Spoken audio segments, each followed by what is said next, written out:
हाँ जी बच्चों, देखो आज की क्लास में हम लोग पढ़ेंगे calculation of time period in SHM. Simple harmonic motion में जो क्वेश्चंस पूछे जाते हैं, इन क्वेश्चंस को हम लोग बेसिकली दो कैटेगरी में डालते हैं। एक काइनेमैटिक्स, जिसमें ऑब्जेक्ट का पोजीशन पता है, वेलोसिटी निकालना है या एक्सेलरेशन निकालना है, उससे रिलेटेड, एनर्जी रिलेटेड। और दूसरा पार्ट जो आता है वो टाइम पीरियड का वैल्यू कैलकुलेट करना। ठीक है, तो देखो सबसे बेसिक टाइम पीरियड कैलकुलेशन का बस एक फॉर्मूला, T इक्वल टू 2π/ω, एकमात्र फॉर्मूला जो हम लोग अप्लाई करेंगे। ठीक है, इस फॉर्मूले में ओमेगा पता होगा तभी निकल सकता है, और ये ओमेगा निकालने का भी एकमात्र तरीका है कंपैरिजन। A equals -ω²x। बस ध्यान ये रखना है कि इस इक्वेशन में एक्सेलरेशन भी वेक्टर है और डिस्प्लेसमेंट x भी वेक्टर, और x का कैलकुलेशन हमेशा मीन पोजीशन से। हम लोगों को एक्सेलरेशन निकालना है और इसके साथ कंपेयर करना है, और कंपैरिजन करके ओमेगा निकालेंगे, ओमेगा का वैल्यू यहां पुट करेंगे। ठीक, तो इसके लिए ओमेगा चाहिए, ओमेगा आएगा इस फॉर्मूले से, और ये फॉर्मूला आएगा न्यूटन सेकंड लॉ से, क्योंकि एक्सेलरेशन तो न्यूटन सेकंड लॉ में आता है, net force equal to ma। तो a का वैल्यू निकालने के लिए आपको न्यूटन सेकंड लॉ अप्लाई करना पड़ेगा। F net is equal to m into a। बस यहां पे थोड़ा सा चेंज करना पड़ेगा अगर आसान कैलकुलेशन बनाना है तो। F net के साथ एक्स्ट्रा वर्ड जोड़ेंगे, नेट एक्स्ट्रा फोर्स, मतलब रेगुलर फोर्सेस जो था वो सब के अलावा कुछ जो नया फोर्स आया हम लोग उस पर ध्यान देंगे। हम लोग एक एग्जांपल से समझते हैं क्या इसका मीनिंग है। मतलब ओवरऑल सीक्वेंस, आपको सबसे पहले अगर टाइम पीरियड निकालना है तो टाइम पीरियड में पहले आपको देखना पड़ेगा कि ऑब्जेक्ट का मोशन कैसा होगा, स्ट्रेट लाइन मोशन है या रोटेशनल मोशन है। ठीक है, तो मोस्टली हम लोग को पढ़ना क्या है, स्ट्रेट लाइन मोशन। तो पहले स्ट्रेट लाइन ही देखेंगे। तो स्ट्रेट लाइन वाले केस में क्या होगा, स्ट्रेट लाइन होगा तो एक्सेलरेशन होगा। तो हम लोग पहले ऑब्जेक्ट का नेट फोर्स निकालेंगे एक्स्ट्रा इक्वल टू ma, और मास को नीचे ले जाएंगे तो a का वैल्यू मिलेगा, और ऐसा एक इक्वेशन के साथ कंपेयर करेंगे, कंपैरिजन। इसमें भी x आएगा, अपने आप आएगा। कंपैरिजन करके ओमेगा स्क्वायर निकालेंगे तो ओमेगा का वैल्यू रूट में आ जाएगा, और ओमेगा के वैल्यू को जब यहां पुट करेंगे then we will get the time period. Quite simple. यहां से अगला स्टेप ये कंपैरिजन, कंपैरिजन के बाद ओमेगा मिलेगा तो ये टाइम पीरियड का वैल्यू। इतना ही स्टेप फॉलो करना है। ट्राई करते हैं हम लोग। देखो 1 बाय 1। सबसे पहले एक सिंपल सिचुएशन देखते हैं। एक स्प्रिंग है और यहां एक अटैच्ड मास है।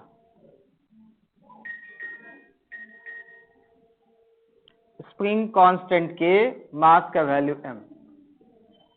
हम लोगों को इस सिस्टम के लिए टाइम पीरियड का वैल्यू कैलकुलेट करना है। ठीक है, चलो तो यहां तरीका क्या होगा। पहला स्टेप, सबसे पहले इस मास को अपनी जगह पे छोड़ दो, मतलब ऐसी जगह पे छोड़ो जहां रहने के बाद फाइनली ये स्टॉप करेगा। स्टॉप किया मतलब रेस्ट पे आ गया, तो इक्विलिब्रियम पोजीशन। और याद रखिए इक्विलिब्रियम पोजीशन का नाम ही मीन पोजीशन होता है, m। ठीक है, तो कोई फोर्स तो लगेगा नहीं, तो स्प्रिंग भी नेचुरल लेंथ पे रहेगा। तो जिस पॉइंट पे छोड़ेंगे, स्टॉप किया, उसका नाम m। तो अभी फोर्स कौन कौन सा है, स्प्रिंग फोर्स नहीं है, एक mg नीचे, एक नॉर्मल ऊपर, दोनों बैलेंस।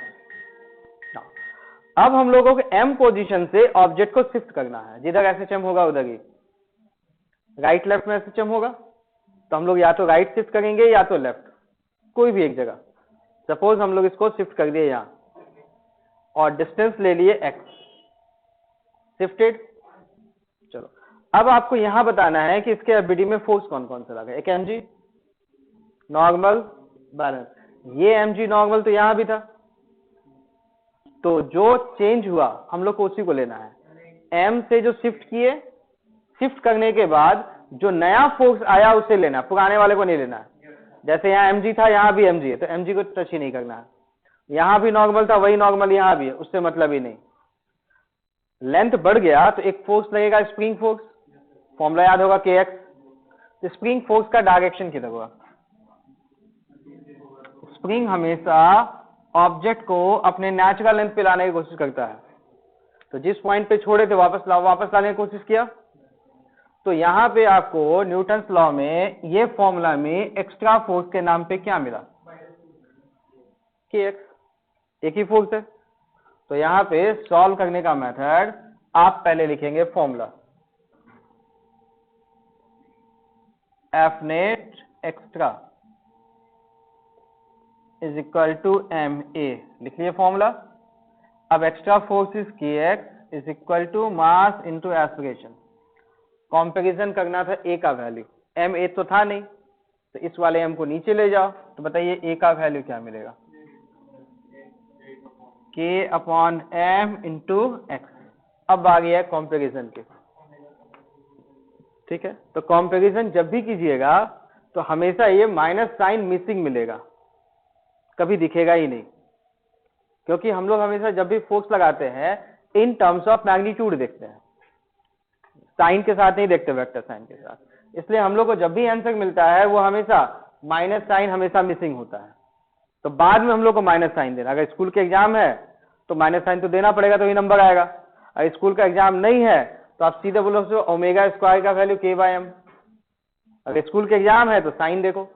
ये बताओ फोर्स तो लेफ्ट साइड लगा, तो एक्सेलरेशन भी लेफ्ट साइड मिलेगा, लेकिन डिस्प्लेसमेंट एक्स की जगह, तो फोर्स और एक्सेलरेशन या फोर्स का लिए एक्सेलरेशन और डिस्प्लेसमेंट दोनों का डायरेक्शन अपोजिट अपोजिट है।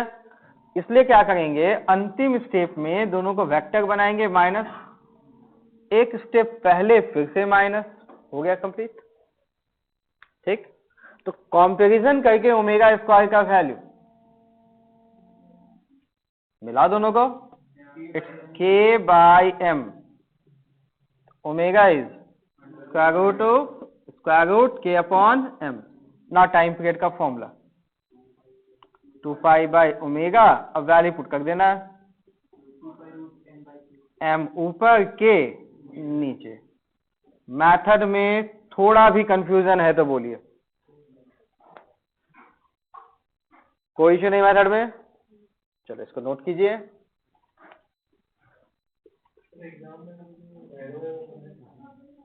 उसका नाम वेक्टर साइन कहते हैं, बिल्कुल वेक्टर साइन लिखेंगे आप, नहीं तो एग्जाम में नंबर कटेगा। बिल्कुल, थ्योरेटिकल एग्जाम में डेरिवेशन इंपॉर्टेंट है स्प्रिंग मास सिस्टम का।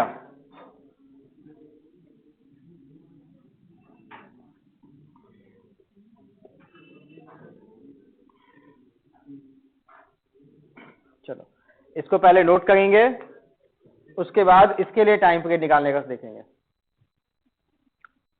तो पहले नोट कर लीजिए, और नोट हो जाए तो इसको ट्राई कीजिए। और कोई छोटा भी कंफ्यूजन है तो डेफिनेटली पूछना है।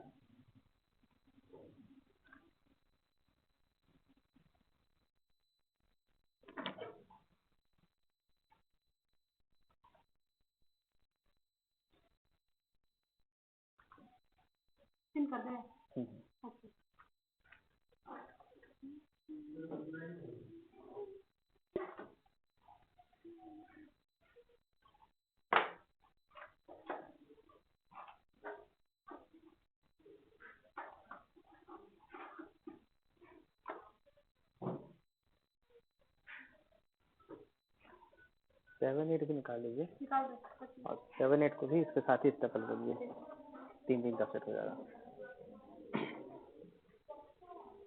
नोटेड।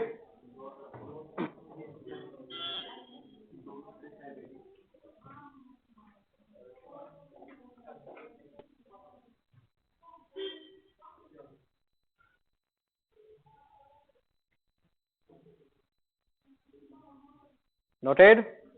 चलो अब इस वाले का टाइम पीरियड मेथड अगर छोड़ देंगे इक्विलिब्रियम होगा या नहीं होगा? होगा। तो सपोज इसी पॉइंट पे इक्विलिब्रियम हुआ, इसका नाम m, मीन पोजीशन। अब बताओ जब इक्विलिब्रियम आएगा इस पे नेट फोर्स का वैल्यू 0, mg तो पहले से यहां पे, तो स्टार्टिंग में एक फोर्स लगा mg मीन पोजीशन पे, तो स्प्रिंग क्या नेचुरल लेंथ पे होगा या थोड़े नीचे होगा? कुछ खींचा हुआ होगा ना बैलेंस करने के लिए। ऊपर वाला फोर्स का नाम बनाते कोई kx0 होगा, बैलेंस्ड, मतलब नेचुरल लेंथ से x0 बढ़ा, बैलेंस्ड। ये हो गया m पोजीशन की कहानी। हम लोग को टाइम पीरियड निकालना है। तो देखो जब टाइम पीरियड का वैल्यू कैलकुलेट करना है तो हम लोग इसे अपनी जगह पे नहीं छोड़ेंगे, इसकी जगह बदलेंगे, या तो थोड़ा लेंथ बढ़ाएंगे या थोड़ा लेंथ घटाएंगे। तो यहां से नीचे ही ले आते हैं, देखने में भी ठीक लगेगा। चलो नीचे ले गए, नीचे वाले डिस्टेंस का नाम x बना है, गॉट इट। चलो अब यहां बताओ फोर्स कौन कौन सा इन्वॉल्व? mg तो है। स्प्रिंग का फोर्स kx0 है या x बढ़ गया? और स्प्रिंग का फोर्स भी आ गया ना। अब यहां पे हम लोग ये जो फॉर्मूला लेके आए थे एक्स्ट्रा का मतलब कौन सा वो फोर्स है जो यहां पे था जिसका वैल्यू बदल गया, जो चेंज आया। स्प्रिंग वाला बदला ना, mg तो वही था, तो यहां kx0 है। अब जैसे नीचे x आ गया तो बताओ टोटल लेंथ कितना बढ़ा? x0 plus x, total length x0 plus x। तो इसका मतलब जो नया स्प्रिंग का फोर्स का फॉर्मूला था kx0 प्लस x, ये होना चाहिए, kx0 प्लस x होना चाहिए।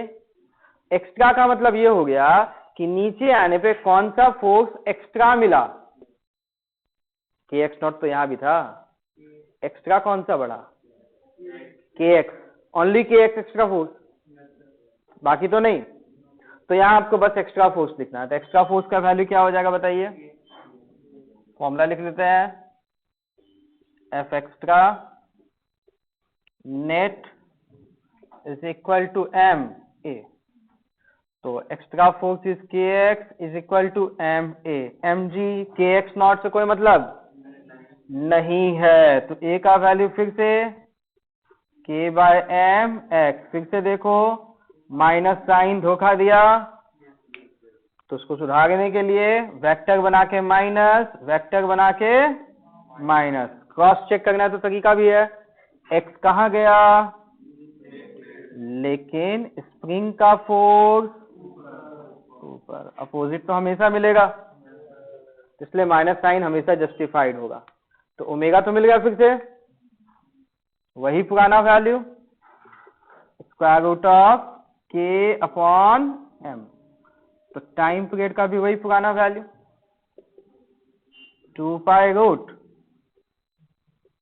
एम अपॉन के।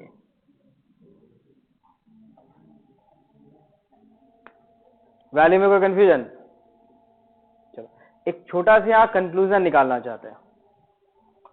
इस वाले में और इस वाले में अंतर क्या था? इसमें कोई एक्स्ट्रा फोर्स नहीं था, यहाँ पे मीन पोजीशन पे एक्स्ट्रा फोर्स कौन सा था? mg। mg का वैल्यू कांस्टेंट था या वेरिएबल? कांस्टेंट था। तो कांस्टेंट फोर्स की वजह से क्या टाइम पीरियड बदलता है? नहीं। Constant force on spring mass system doesn't change it's time period. तो स्टार बना के एक लिख भी लो, लिखे constant force acting on spring mass system doesn't change its time period.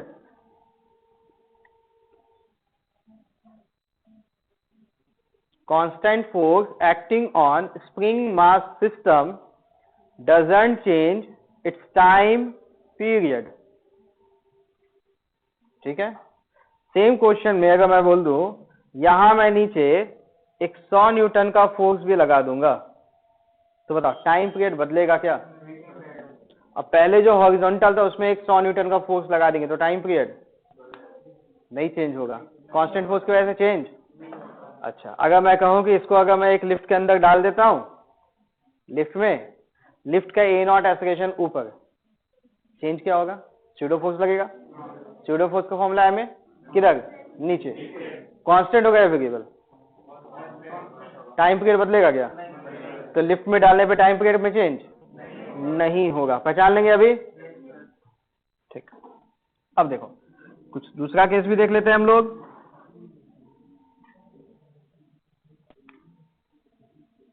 3 number, एक सॉलिड सिलेंडर एक लिक्विड में फ्लोट किया।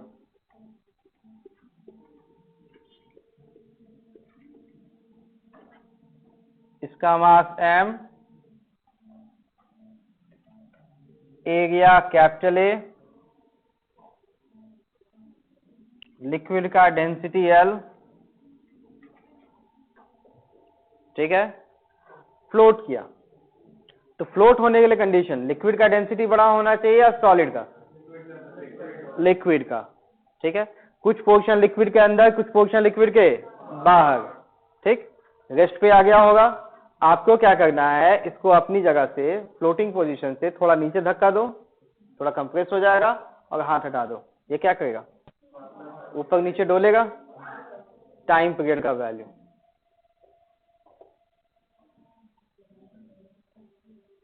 ठीक है। पहले क्वेश्चन नोट कीजिए।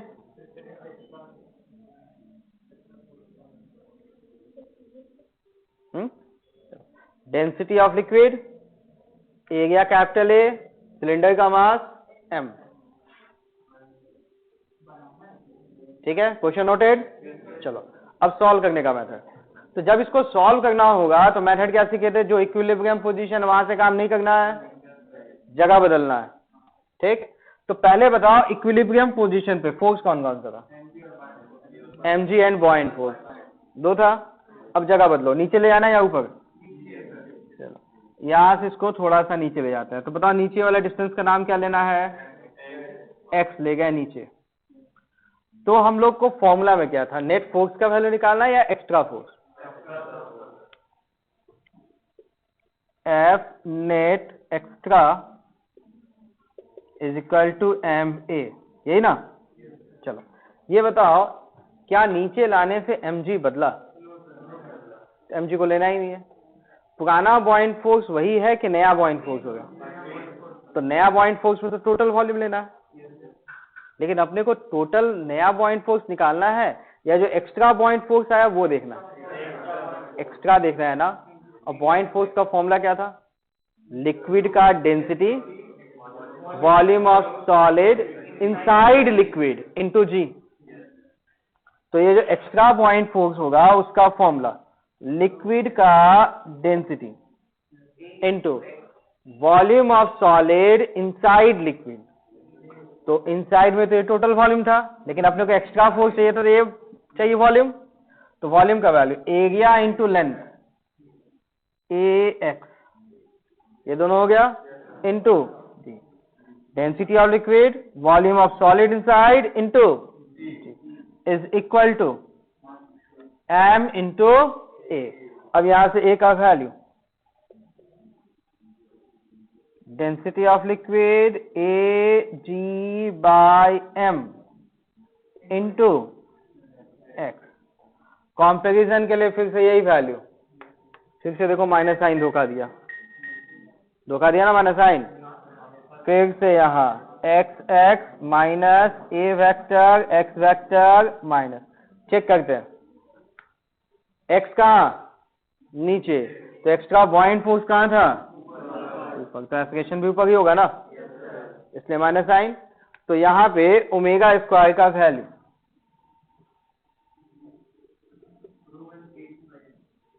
Density of liquid A into G by M, तो ओमेगा के लिए रूट, टाइम पीरियड का वैल्यू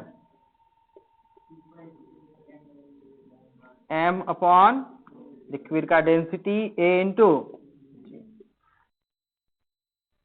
मैथड में कोई कंफ्यूजन है तो बोलिए, समझ में आएगा मैथड?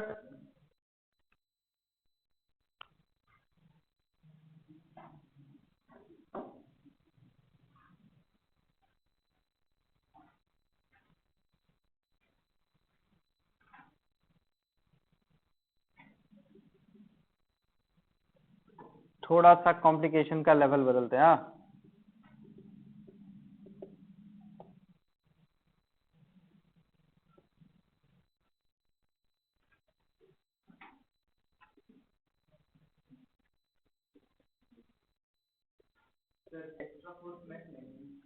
बिल्कुल। देखो यहाँ पे क्या हो गया, पहले वाला सिलेंडर नीचे के स्प्रिंग भी जोड़ दिए, स्प्रिंग कांस्टेंट के लिक्विड का डेंसिटी, एरिया, मास, पहले वाला सारा डाटा भी है, एक एक्स्ट्रा स्प्रिंग कांस्टेंट है। क्वेश्चन फिर से टाइम पीरियड। इस वाले में बताइए कोई कंफ्यूजन है तो नोट कर लीजिए। पहले कौन कौन सा फोर्स था, mg और बॉइंट फोर्स बैलेंस्ड। बॉइंट फोर्स मतलब इतना वॉल्यूम लेना था, अब नीचे ले गए तो mg वही है, इसलिए mg को नहीं लेंगे, एक्स्ट्रा में काउंट नहीं होगा। बॉइंट फोर्स ये वाला जो था ये तो था ही, लेकिन साथ में इसका भी बॉइंट फोर्स ऐड हुआ। एक्स्ट्रा बॉइंट फोर्स कौन सा आया, नीचे वाला वॉल्यूम के अकॉर्डिंग, तो this बॉइंट force will be the extra force. एक ही एक्स्ट्रा था बस उसको ही लिए।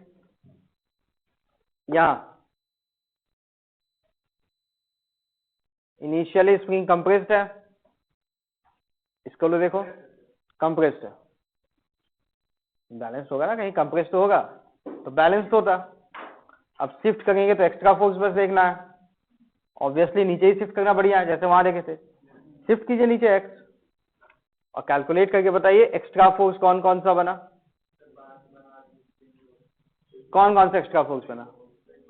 स्प्रिंग ऊपर धक्का दिया के एक्स, और कौन सा है, दो ही एक्स्ट्रा फोर्स, और net force equal to M A, Newton को भूलना मत, ठीक है। तो इक्वेट कीजिए, बस निकालिए जल्दी से।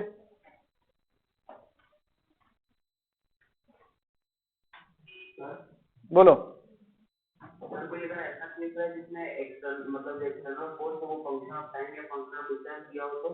उसको लेना पड़ेगा, कांस्टेंट है तो नहीं लेंगे, लेकिन डिस्टेंस के साथ बदल गया, जैसे स्प्रिंग फोर्स का फॉर्मूला एक्स बदला तो स्प्रिंग फोर्स बदला ना, तो इसको लेना पड़ेगा। mg कांस्टेंट था, नहीं बदला तो mg को नहीं लिए।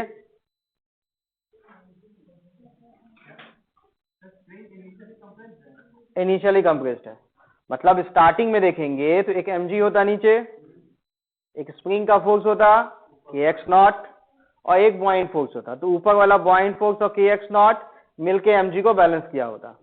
डन। अब जब नीचे ले गए तो mg तो वही है, एक्स्ट्रा में काउंट होगा नहीं, एक्स्ट्रा बॉइंट फोर्स के नाम पे ये वाला वॉल्यूम के अकॉर्डिंग जो बॉइंट फोर्स आएगा वही लेंगे, पुराने बॉइंट फोर्स से मतलब भी नहीं है। स्प्रिंग का लेंथ भी एक्स नीचे गया एक्स्ट्रा, तो एक्स्ट्रा स्प्रिंग का फोर्स भी लेना पड़ेगा। तो एक्स्ट्रा फोर्स पे कौन कौन सा है, ऊपर एक बॉइंट फोर्स और एक स्प्रिंग का फोर्स, तो दोनों ऊपर है, तो नेट फोर्स में दोनों फोर्सेस को ऐड करेंगे, is equal to m into ए।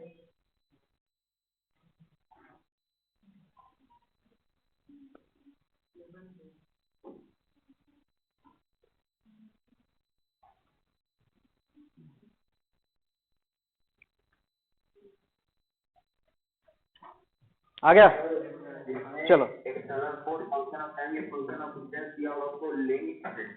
जो भी दिया जाएगा लेंगे, अगर वेरिएबल है तो लेंगे, और यहाँ क्वेश्चन में वेरिएशन विथ टाइम नहीं देगा, वेरिएशन विथ डिस्टेंस,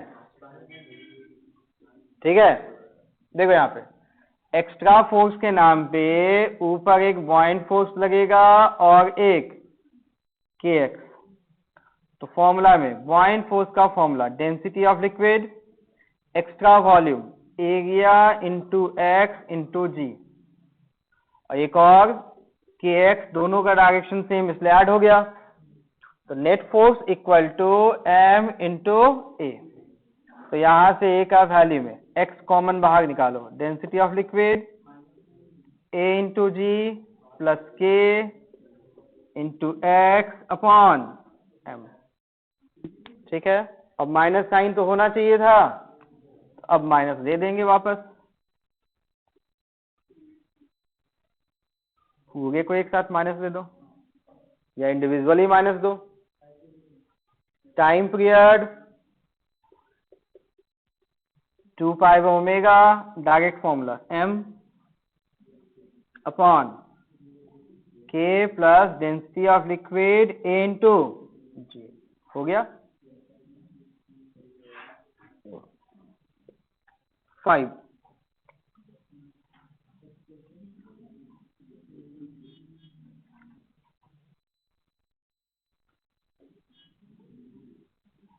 जाना पहचाना ट्यूब दिख रहा है? यूट्यूब बिना वीडियो वाला नहीं। देखो पानी वाला तो डांस होता है नहीं।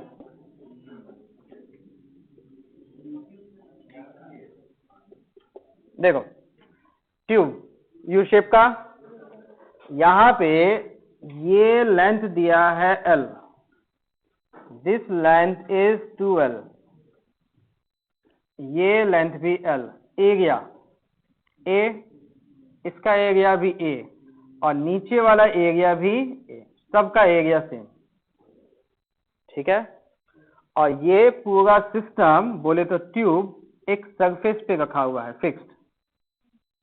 तो बताओ ऑसिलेशन होगा या नहीं? ट्यूब तो हिलेगा ही नहीं, फिक्स्ड है ना, नहीं हिलेगा।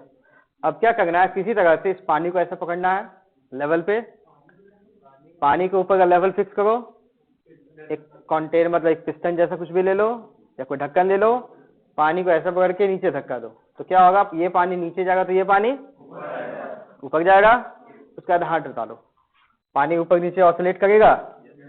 बहुत बढ़िया, इसी ऑसिलेशन का टाइम पीरियड निकालना है, इस ऑसिलेशन का टाइम पीरियड आपको कैलकुलेट करना, ठीक है। चलो क्वेश्चन नोट कीजिए। मैथड्स में कोई कंफ्यूजन होगा है तो बोलेंगे, इनको हटा दें, बोलो।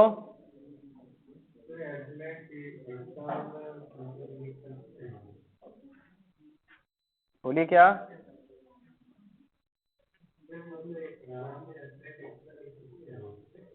हाँ जी बिल्कुल।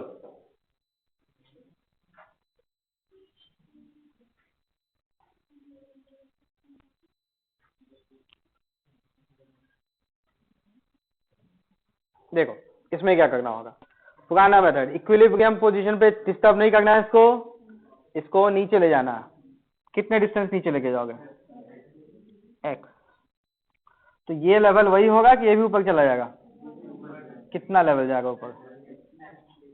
x। तो ये तो नया लेवल है ना, तो नए लेवल से इसका टोटल हाइट क्या हो गया? 2x। 2x हो गया। तो इस लेवल पे अगर पानी ये 2x नहीं होता तो दोनों के लेवल का पानी सेम, जहां था वहीं इक्विलिब्रियम। अभी क्या इक्विलिब्रियम होगा? नहीं, वो 2x लेवल का जो पानी है उसका mg नीचे धक्का मारेगा, that is the extra force.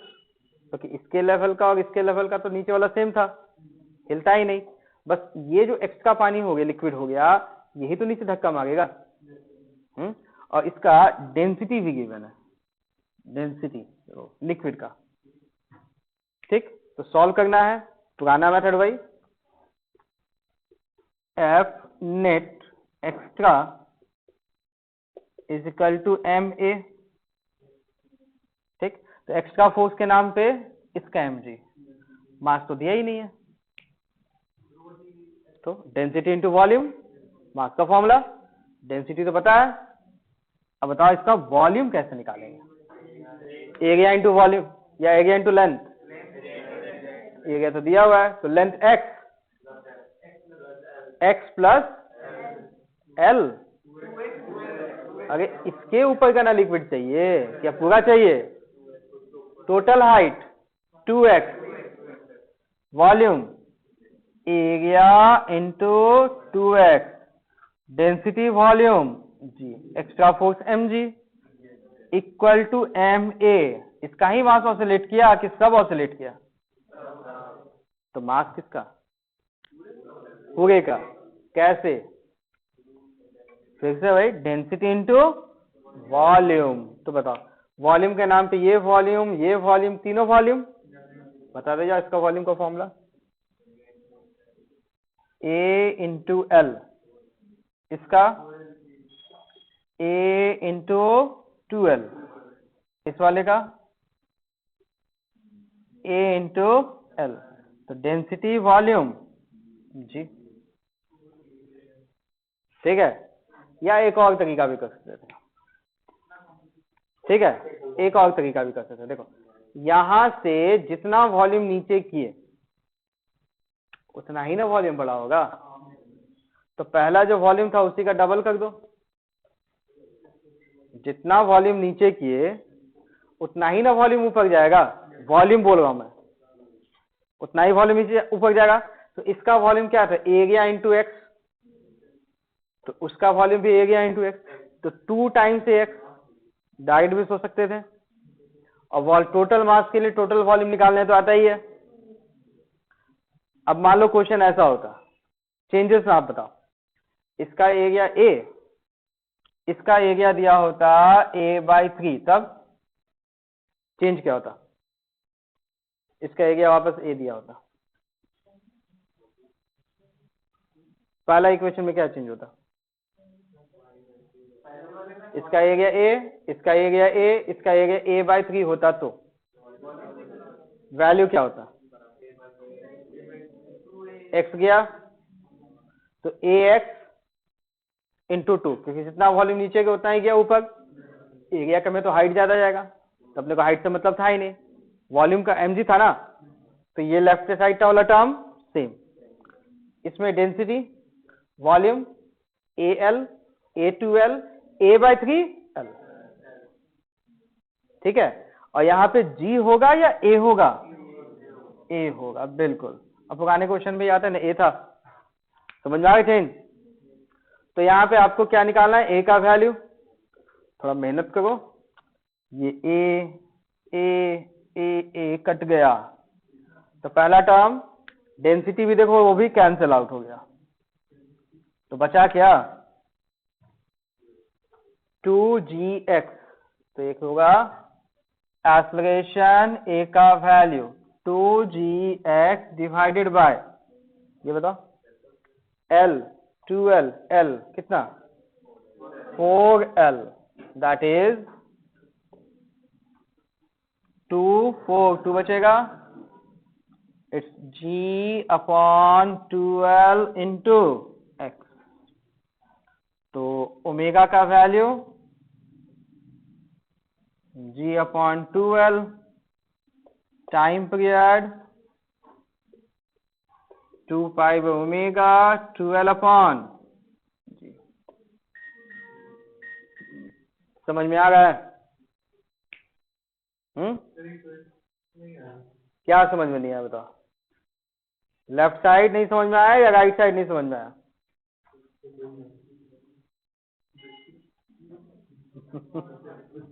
यहां से x लेके नीचे गए, कितना वॉल्यूम नीचे गया, एरिया A इंटू एक्स, कितना वॉल्यूम ऊपर जाएगा, तो नए लेवल से लिक्विड का टोटल हाइट कितना हुआ 2x, तो density volume area into 2x into g, मतलब इतने लिक्विड का mg कहाँ लगा, नीचे। यहाँ पे लिक्विड है, अब इसके लेवल के ऊपर का liquid, that is extra force mg, total mass, तो डेंसिटी इंटू टोटल का वॉल्यूम इंटू ए। अब ए का वैल्यू एक्स के टर्म में आ गया, बस सिंप्लीफाई करना था।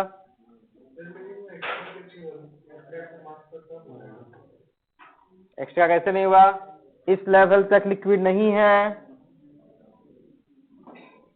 अब बताओ इसके लेवल के नीचे का लिक्विड है, एक्स्ट्रा लिक्विड कितना है बताओ, नीचे वाला या ऊपर वाला, तो एक्स्ट्रा वॉल्यूम कितना होगा, तो मास कितना,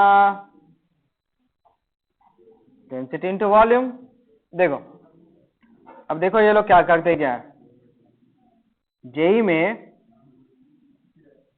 एक बार ये क्वेश्चन पूछा गया, सब बना लिया, एवरीवन वाज हैप्पी कि ऐसा क्वेश्चन आएगा तो बन जाएगा।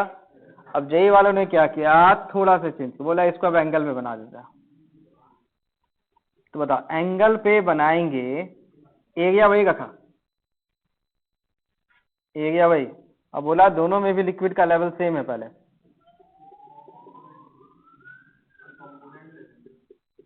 तो बताओ अगर हम लोग इस लिक्विड को नीचे x ले जाते हैं तो वॉल्यूम तो उतना ही बदलेगा, बट नीचे खींचने वाला फोर्स mg होगा या mg का कॉम्पोनेंट, बस एक्स्ट्रा वो ध्यान देना है। चलो फिर से यहाँ टाइम पीरियड का वैल्यू कैलकुलेट करना है।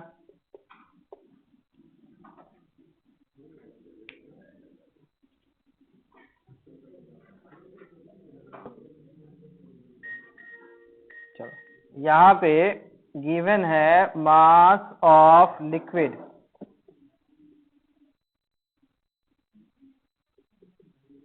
Is equal to m given है, और डेंसिटी ऑफ लिक्विड भी गिवन है, और ट्यूब ग्राउंड पे फिक्स वाले को कैलकुलेट कीजिए।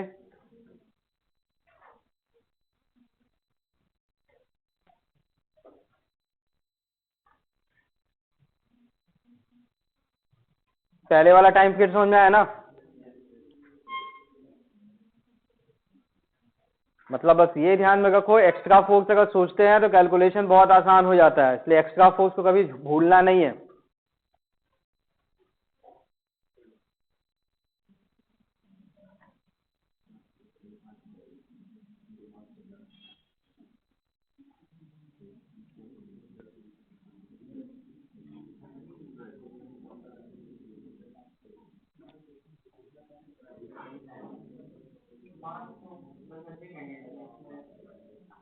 Net force equal to M A होगा, तो मास का वैल्यू एम दिया है ना,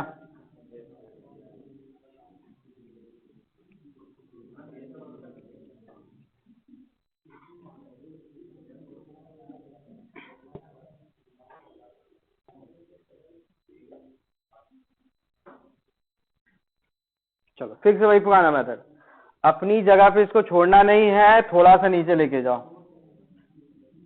डिस्टेंस कितना लेके जाएंगे? x, ठीक है। वॉल्यूम सेम, तो जब इसको x लेके जाएंगे तो यहाँ पे इसका लेवल भी जो बढ़ेगा वो कितना बढ़ेगा? x ना, तो अब नया लेवल हो गया ये,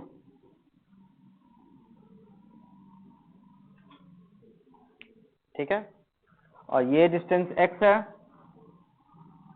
ये लेंथ हो गया x, कितना बढ़ गया x। अब बताओ एक्स्ट्रा फोर्स कौन सा होगा? दोनों का mg या mg का कॉम्पोनेंट, ये थीटा है ना, mg या mg cos theta? mg cos theta लेना होगा, क्लियर है ना। उस ध्यान रखिएगा ये वाला मास नहीं लेना है, जो ऊपर बढ़ा लिक्विड उसका मास m1 बनाते हैं तो वो m1 लेना, ठीक। चलो ये बताओ एक्स्ट्रा फॉर्मूला लिख लेते हैं पहले, F extra net equal to ma। अब बताओ एक्स्ट्रा फोर्स मतलब m1g cos थीटा, तो मास का वैल्यू क्या लिखेंगे? डेंसिटी इनटू वॉल्यूम, वॉल्यूम ना। चलो बताओ वॉल्यूम कैसे निकालेंगे? यहां से यहां तक के लिक्विड का वॉल्यूम,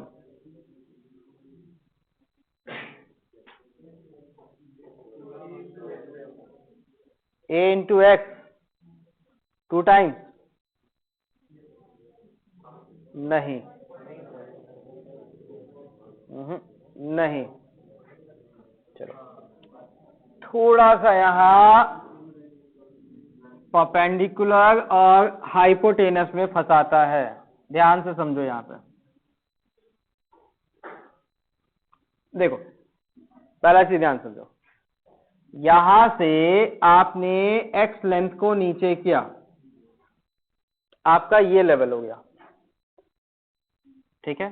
तो यहां आने की वजह से जो आपका मास डिक्रीज हुआ, जो भी वॉल्यूम डिक्रीज हुआ, वो वॉल्यूम नीचे रहा या वो वॉल्यूम ऊपर गया?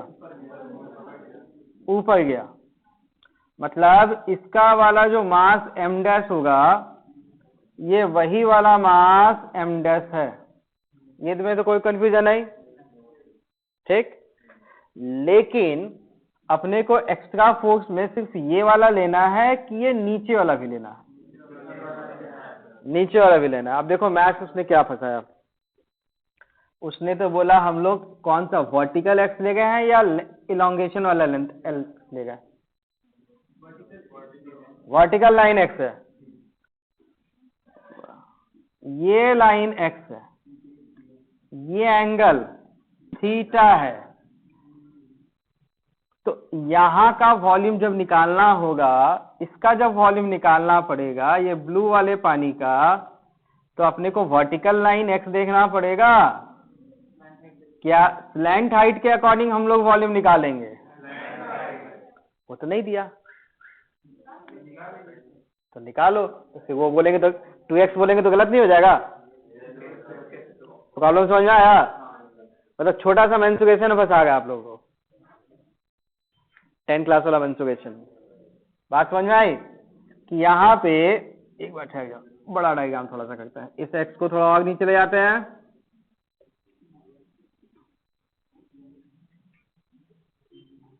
हम लोगों को ये x पता है और हम लोगों को ये वॉल्यूम निकालना है, और यहाँ पे ये एंगल थीटा, मतलब ये एंगल थीटा पता है, और हम लोगों को ये वाला लेंथ L चाहिए। तो राइट एंगल ट्रायंगल, एंगल पता है, इसका नाम बेस x हो गया, और हाइपोटेनस इज द L, क्या लगेगा? कॉस थीटा ना। तो कॉस थीटा का फॉर्मूला बेस बाय हाइपोटेनस, तो L का value x by cos theta. ठीक है, अब चलो मार्क्स। एक्स्ट्रा फोर्स मतलब mg sine mg cos theta. तो पहला marks density of liquid volume, इसका जो x गया इसका वॉल्यूम का formula A into X plus, अब सेम लेवल वाला जो लिक्विड है उसका वॉल्यूम A इंटू एक्स या A into L? A into L into ji equal to total mass m into a. ये समझ में आया?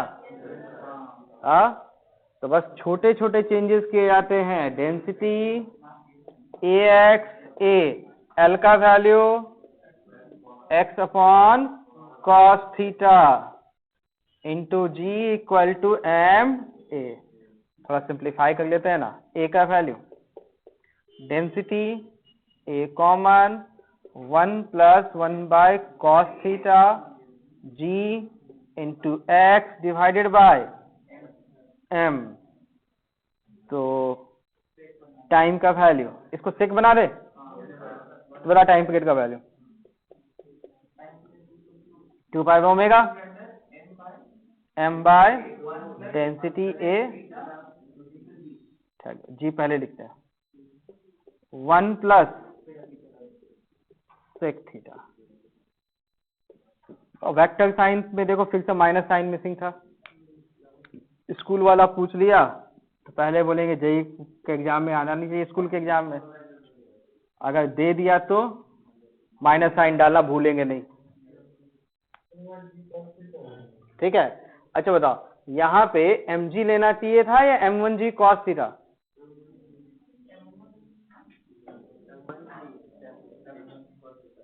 m1g। देखो यही वाली गलतियां नहीं करनी है।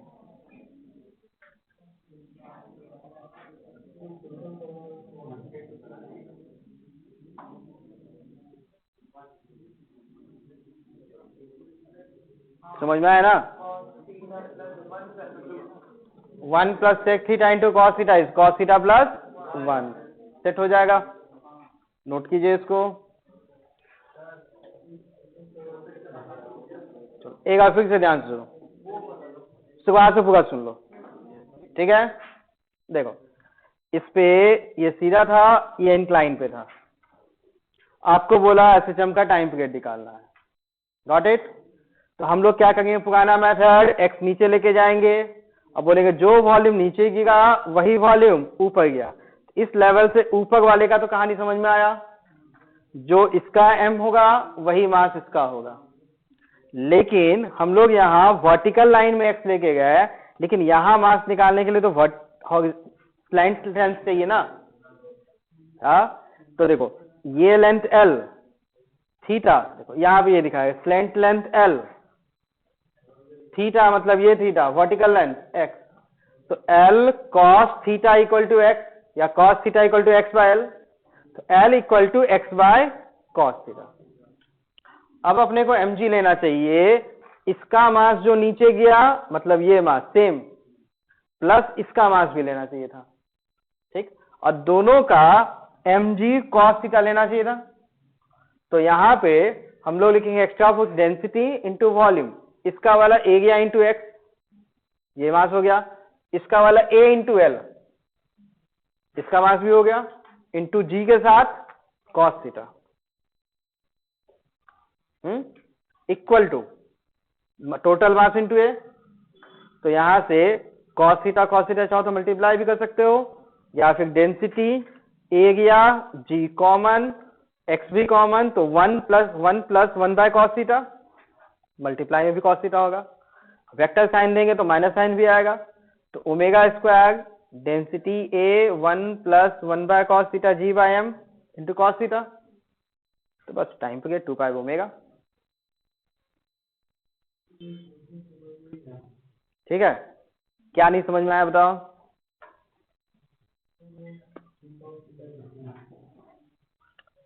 यहां पे बताओ इसका mg किधर था, नीचे, तो mg की वजह से ये इधर आएगा या mg के इस कंपोनेंट की वजह से नीचे लगेगा फोर्स, कंपोनेंट, तो ये एंगल थीटा, ये थीटा, तो mg लेना होगा या mg cos theta, cos theta. ठीक है, ये समझ में आया, cos थीटा, तो ये वही cos थीटा है, सिंप्लीफाई करना चाहेंगे तो ये कंप्लीट कर देंगे, दैट इज 2 पाई रूट के अंदर m divided by density A G 1 plus sec theta into cos theta, cos theta plus 1 plus cos theta, ऐसे भी आप चाहो तो टाइम पीरियड लिख सकते हैं।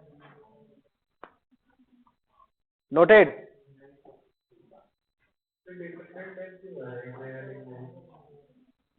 क्या बोले बेटा,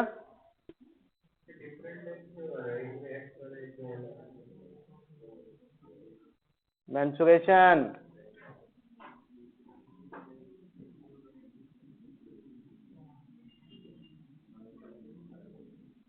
अगर आपको ये वाला x और ये वाला l अगर इक्वल लगता है तो क्लास 10 पे फिर से वापस जाना पड़ेगा।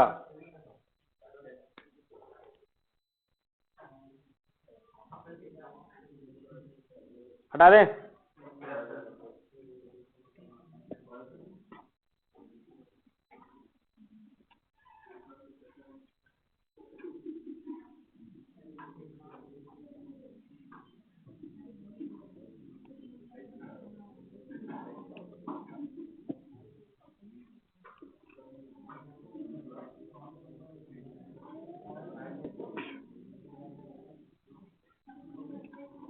चलो ये देखो, इन शॉर्ट हम लोग टाइम पीरियड का वैल्यू कैसे निकालते हैं वो तो सीख गए। ठीक है, नाउ थोड़ा स्पेसिफिक आते हैं। एसएचएम में मोस्टली मैक्सिमम 2 टाइप के क्वेश्चन पूछे जाते हैं, एक जिसमें स्प्रिंग जुड़ा हो और एक पेंडुलम। तो हम लोग अभी क्या करते हैं, स्प्रिंग वाले जितने पॉसिबल क्वेश्चंस है वो सबके लिए एक जनरल फॉर्मूला बनाते हैं, पूरा सॉल्व कर लेते हैं, all possibilities spring mass system. ठीक है,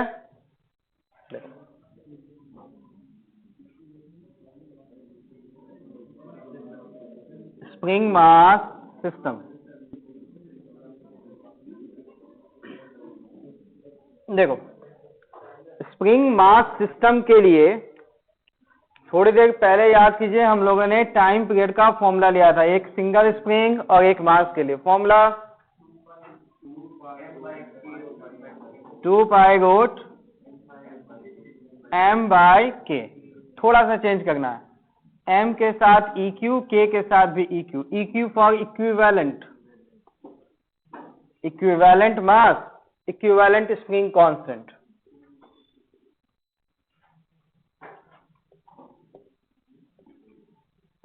equivalent mass,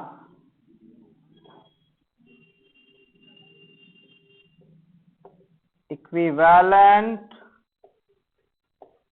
spring constant.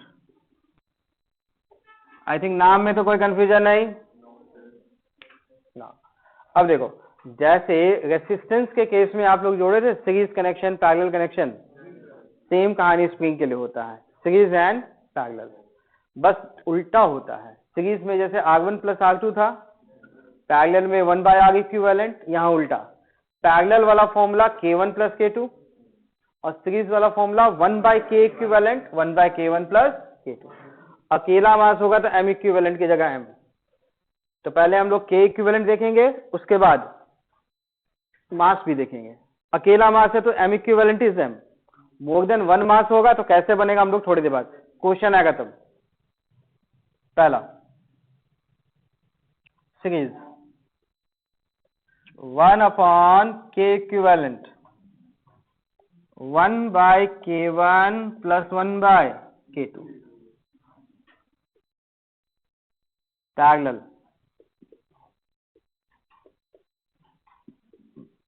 K equivalent equal to K1 plus K2।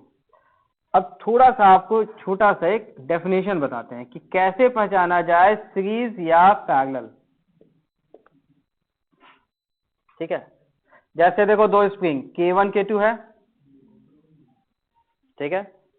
अब अगर हम लोग यहाँ पे इस पॉइंट को आगे ले जाते हैं, कोई डिस्टेंस x बढ़ा दिए x, तो इसका लेंथ भी बढ़ेगा x2, इसका लेंथ भी बढ़ेगा x1, सबका लेंथ बढ़ेगा।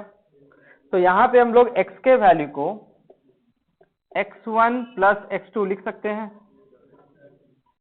Total elongation is sum of elongation, तो सम के फॉर्म में लिखा आएगा मतलब series, this one is series. ठीक, अब ये वाला कॉम्बिनेशन याद करो, बताओ इसका नाम क्या कहलाएगा? पैरेलल। पता ही अपने को स्प्रिंग मास सिस्टम से।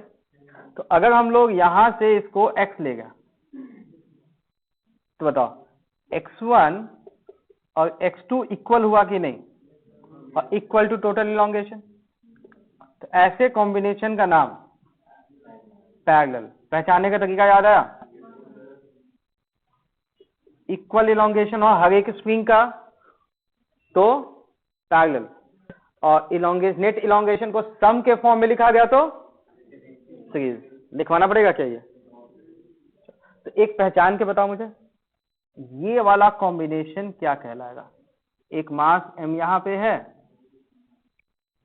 एक मास यहां पे है, spring constant K1, spring constant K2,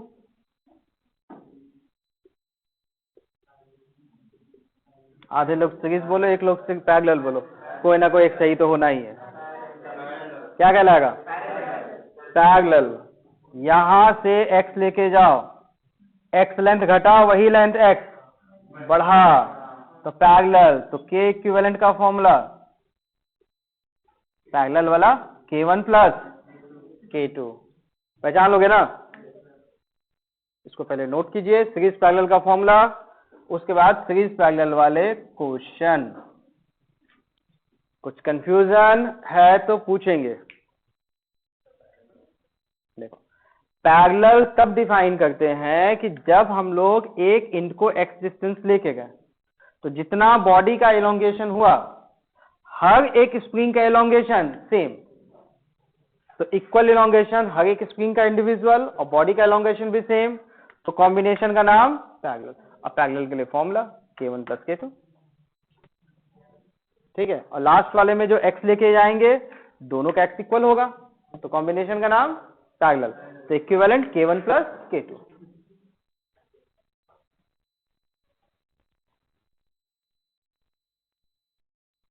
noted?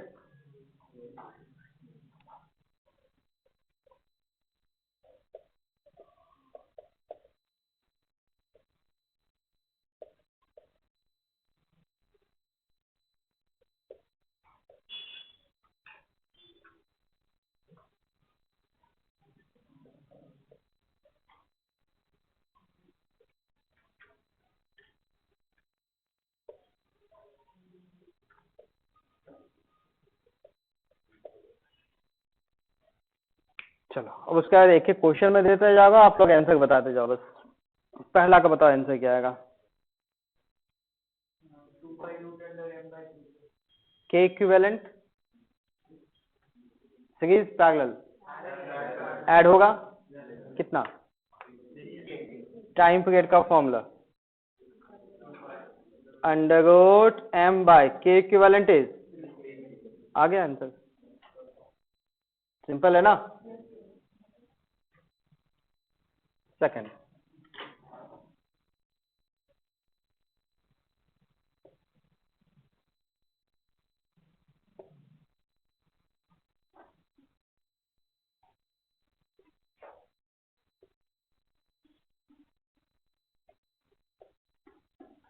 के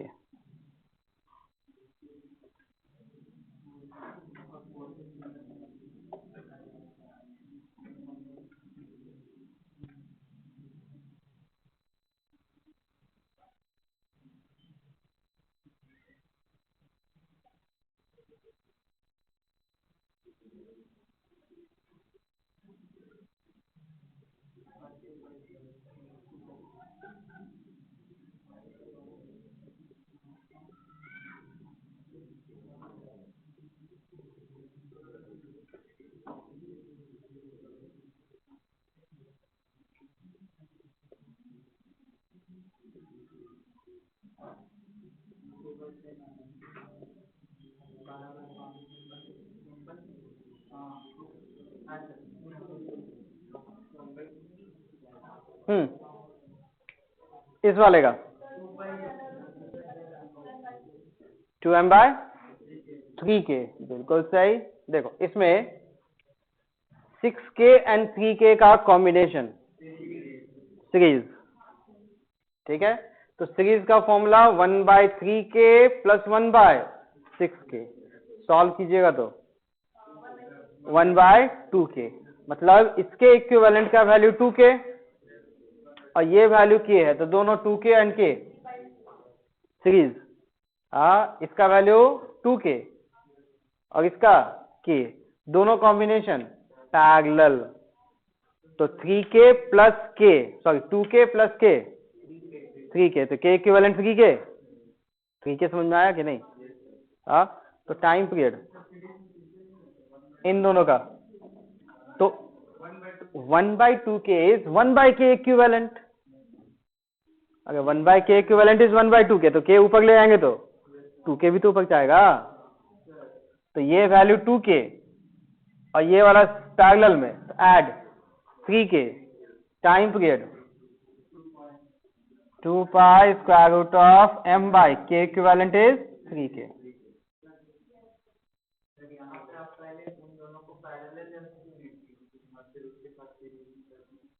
ये अगर अकेला ये दोनों है तो बताओ कैसा है, तो पहला पता है ना सीरीज में, तो इन दोनों को मिला के एक बनाओ और उसके बाद ये कैसा है पैरेलल। पैरेलल कब होता है, जब ये दोनों फिक्स रहता है तब ना, एंड पॉइंट फिक्स है क्या। चलो यहाँ देखो, इसमें यहाँ पे देखो स्प्रिंग कांस्टेंट के smooth surface perfectly elastic collision, तो यहां से यहां तक कांस्टेंट वेलोसिटी से गया, लौट के आया, स्प्रिंग को धक्का मारा, वापस आया, फिर पाथ रिपीट किया, तो कंप्लीट क्या एसएचएम है, नहीं।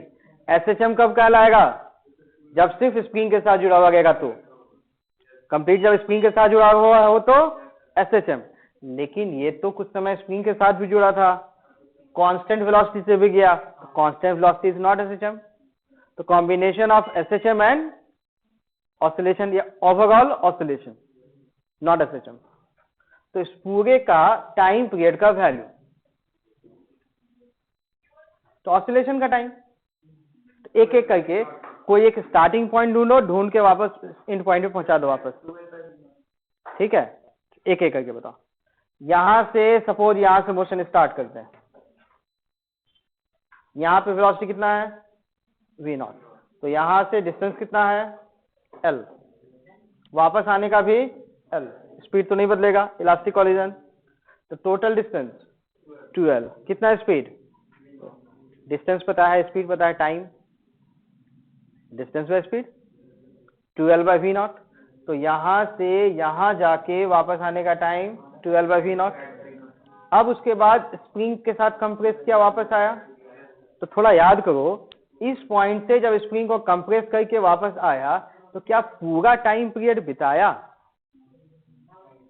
टाइम पीरियड का मतलब SHM याद करते हैं थोड़ा सा, हाँ, ताकि सारे कंफ्यूजन हट जाए।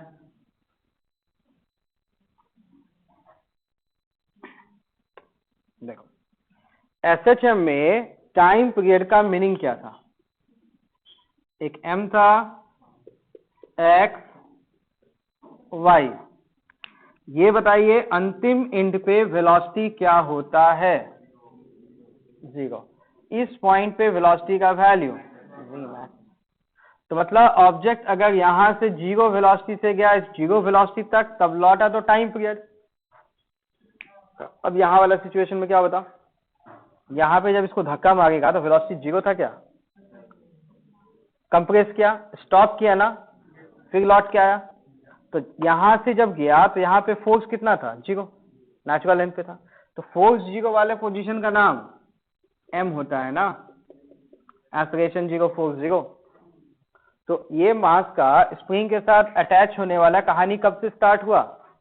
m से, कांटेक्ट होके x तक गया, वापस m तक आया। तो क्या पूरा टाइम या आधा टाइम? तो टोटल टाइम का वैल्यू, एक यहां से जाके वापस आने का time, total distance 12 by speed v0। उसके बाद टाइम पीरियड या टाइम पीरियड का हाफ, हाफ टाइम पीरियड का फॉर्मूला 2 पाई रूट m/k। समझ में आया? चलो ऐसा एक और क्वेश्चन, क्या नहीं समझ में आया इसमें बताओ? स्प्रिंग के साथ बिताया हुआ टाइम टोटल टाइम था या m के बाद x और वापस m था? स्प्रिंग वाला टाइम m x m, ये समझ में आया? आधा टाइम तो t/2। और जब कांटेक्ट में नहीं था v0 से डिस्टेंस l ट्रेवल किया, वापस आया, टोटल डिस्टेंस 2l और स्पीड v0। तो टाइम डिस्टेंस बाय स्पीड, ये समझ में आया? ऐड कर देना बस दोनों टाइम को, फिर तो पाथ रिपीट होगा। देखो एक स्प्रिंग खुला छोड़ दिया गया 2k, एक दूसरा स्प्रिंग कांस्टेंट k, बीच का डिस्टेंस l, यहां इस मास को वेलोसिटी v0 दिया गया। टाइम पीरियड का वैल्यू किसी का कांटेक्ट में नहीं, दोनों अलग अलग। एक बार यहां से मीन पोजीशन पे लास्ट कंप्रेस किया, वापस आया, फिर कांस्टेंट वेलोसिटी, फिर मीन से अंतिम कंप्रेस, फिर वापस, फिर पाथ रिपीट, टाइम पीरियड।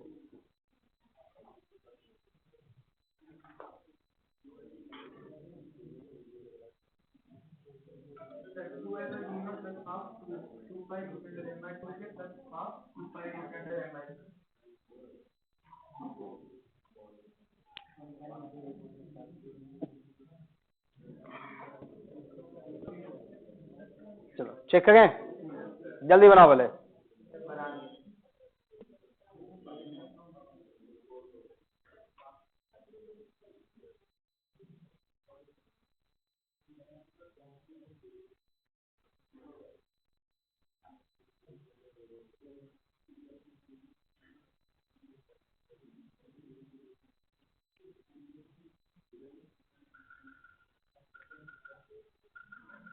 चलो एक एक करके बताओ। टाइम पीरियड का वैल्यू 2 पाई, इसके साथ पूरा समय बिताएगा कि आधा समय? आधा। तो m/k इक्विवेलेंट की जगह 2k, उसका हाफ बाय 2। पहला क्लियर? चलो दूसरा, इसके साथ पूरा टाइम या half time? That is 2 pi root m/k, ये भी हो गया। अब डिस्टेंस बस एल जाएगा एक ऑसिलेशन में, जाके वापस भी आएगा। एल प्लस एल 2L, कितने स्पीड से हो गया? चलो, तो के इक्विवेलेंट तो सीख लिए। चलो अब एक नया चीज सीखते हैं हम लोग, एम इक्विवेलेंट।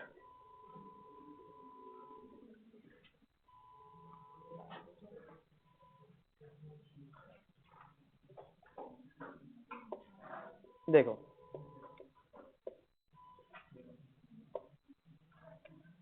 एम इक्विवेलेंट का मतलब, एक फॉर्मूला होता है m1 m2 by m1 plus m2।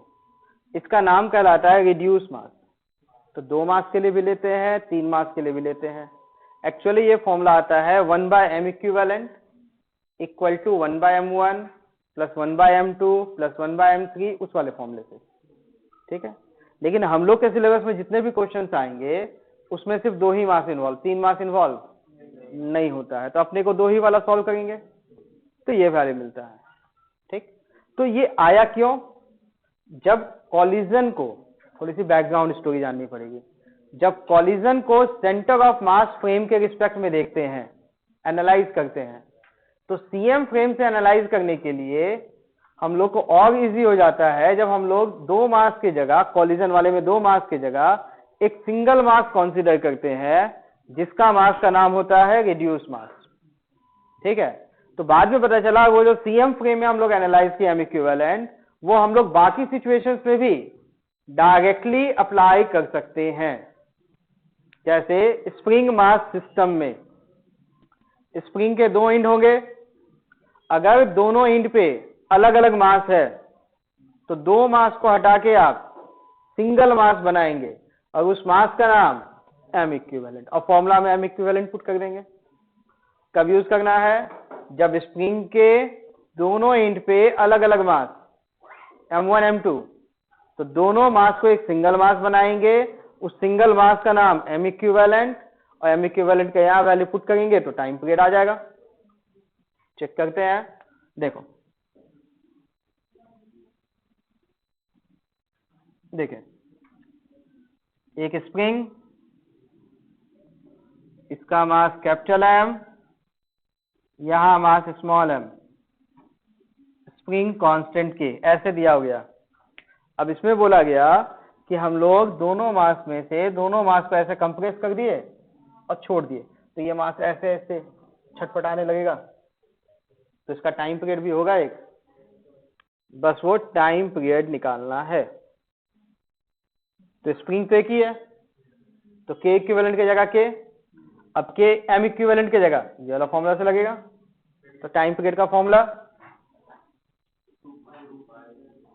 2 pi root M equivalent m1 m2 by m1 plus m2। Formula क्या था? m बाई के आ जाएगा नीचे, के आएगा नीचे, हो गया आंसर। फंडा समझ में आया? क्या बोले बेटा?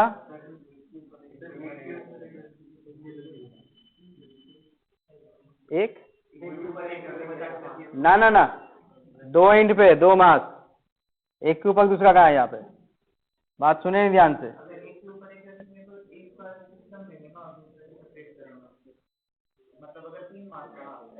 दो ही मास, तीसरा नहीं। नहीं नहीं,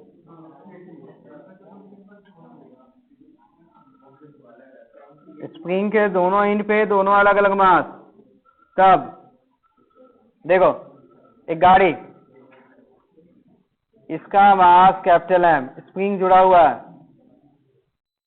दूसरा mass small M, spring constant K. Time period का फॉर्मूला, एक गाड़ी है जिसका मास कैपिटल एम, चक्के भी लगे हुए हैं, दूसरा मास उसके ऊपर है, स्प्रिंग कांस्टेंट के। अब टाइम पीरियड का फॉर्मूला,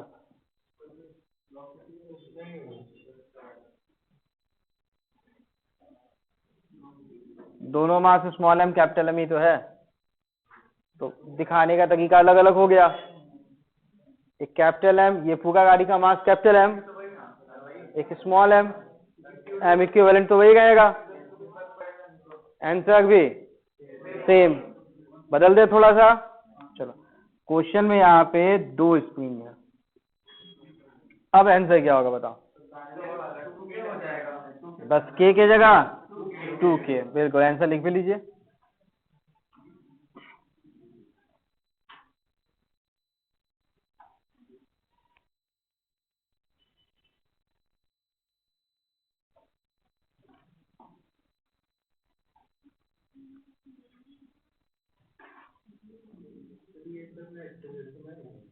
बिल्कुल मोशन है, फोर्स लगेगा तो एक्सेलरेशन सब में होगा। टाइम का वैल्यू 2 पाई रूट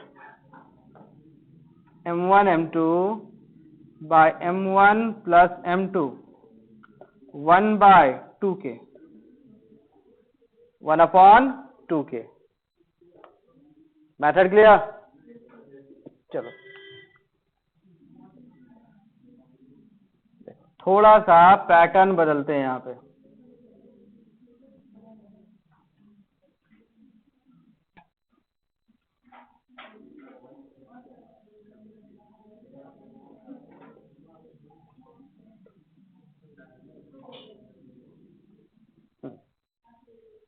इसके लिए टाइम पीरियड का वैल्यू, इसके लिए टाइम पीरियड का वैल्यू, ठीक है। तो यहाँ पे एक स्प्रिंग है या 2? Series connection, parallel connection. Parallel का डेफिनेशन याद करो क्या था। जब अगर हम लोग इसको x लेके जाएंगे, क्या इसमें और इसमें भी x मिलेगा? अलग अलग मिलेगा ना। हाँ, x लेके जाएगा तो ये भी तो थोड़ा नीचे जाएगा, तो क्या ये x ही जाएगा? अलग होगा ना। तो दोनों का सम के फॉर्म में तब इसको लिख सकते हैं। अब सम का फॉर्म का मतलब ये नहीं ये x1 हो गया, ये x2 हो गया तो x1 plus x2, it may be 2x1 plus x2, x1 plus 2x2, कोई नंबर्स के फॉर्म में होगा। लेकिन x का वैल्यू क्या दोनों के इक्वल होगा? यस और नो, बस इतना बताओ। नहीं, तो ऐसे कनेक्शन का नाम क्या पैरेलल कहलाएगा? नहीं, तो ऐसे कनेक्शन का नाम कहते हैं हम लोग सीरीज, बट नॉर्मल वाला सीरीज नहीं। नॉर्मल वाला सीरीज का मतलब x equal to x1 plus x2, वैसा तो नहीं है, ठीक। थोड़ा कॉम्प्लिकेटेड, और कॉम्प्लिकेशन को सॉल्व करने का तरीका ये बहुत आसान है। टेंशन T लेके स्टार्ट करो, ठीक। तो बेस्ट ऑप्शन क्या है? मास से T ले लो, जहां मास लटका वहां का टेंशन T, इसका नाम T। इसका टेंशन क्या होगा बताओ? बिल्कुल ये वाला 2T हो गया। अब देखो यहां पे आपको M इक्विवेलेंट, K इक्विवेलेंट दोनों निकालना पड़ेगा। M इक्विवेलेंट का वैल्यू, पहला जो मास उसको टच करो M, इसके साथ T है, T का कोफिशिएंट कितना है बताओ? 1, बहुत बढ़िया, तो 1 का स्क्वायर। दूसरा कोई मास है? होता तो प्लस करते हैं, तो ये वैल्यू M, ठीक है। अब M इक्विवेलेंट, फिर से ध्यान से देखो, फिर से ध्यान सुनो, इसका मास M, T का कोफिशिएंट क्या है? 1, तो divided by coefficient of T का स्क्वायर। एक ही मास था, उसका हो गया कहानी कंप्लीट। अब कनेक्शन स्प्रिंग कांस्टेंट का क्या है? K। सीरीज के लिए फॉर्मूला 1 बाय K इक्विवेलेंट, एक एक करके। इसका क्या हो गया? 1 बाय K। अब इसमें डिवीजन में कोफिशिएंट का स्क्वायर था, यहां मल्टीप्लाई में होगा। T का कोफिशिएंट इंटू 1 का स्क्वायर, दूसरा 1 बाय K, T का कोफिशिएंट 2 का स्क्वायर, दो ही था। चलो सिंप्लीफाई करो, 4 प्लस 1 5 बाय K, तो ये K इक्विवेलेंट। ये सब स्कूल के एग्जाम में कभी नहीं पूछेगा, ठीक है। कैसे लिखना समझ में आ रहा है? फिर से T के कोफिशिएंट का स्क्वायर यहां नीचे था, यहाँ मल्टीप्लाई में होगा, ठीक है, आंसर लाना है ना, काम का चीज वही, सॉल्व करके आंसर जल्दी कैसे निकाला जाए वो, ठीक है। 1/k equivalent 1/k, coefficient t का 1 स्क्वायर प्लस 1/k कॉफिशिएंट 2 का square is equal to add करके 5/k, तो k equivalent k/5। Time period 2 pi root m/k equivalent, k नीचे 5 हो गया टाइम पीरियड।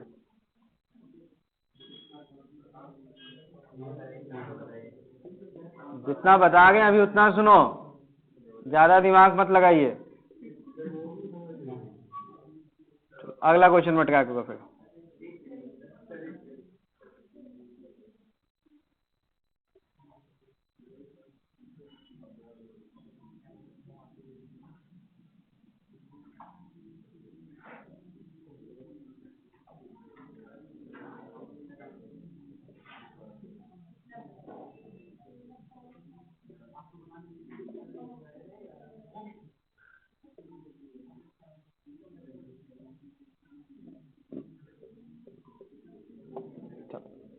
सेकंड वाले के लिए टाइम पीरियड का वैल्यू, पहले इसको नोट कीजिए फिर इसको सॉल्व कीजिए।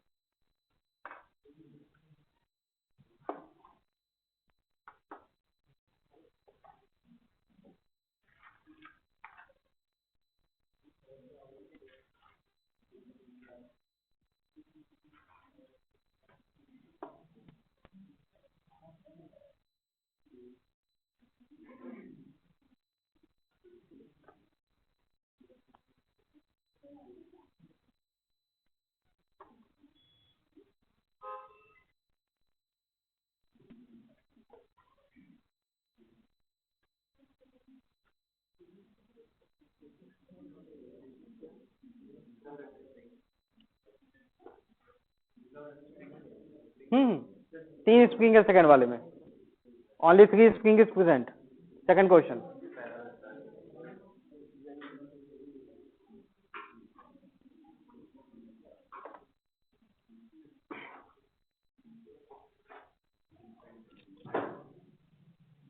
हाँ जी निकाले। चलो एम इक्विवेलेंट पहले बताओ। सबसे पहले टेंशन टी लेके स्टार्ट करो। कहां से टी लेना है? पहला वाला का।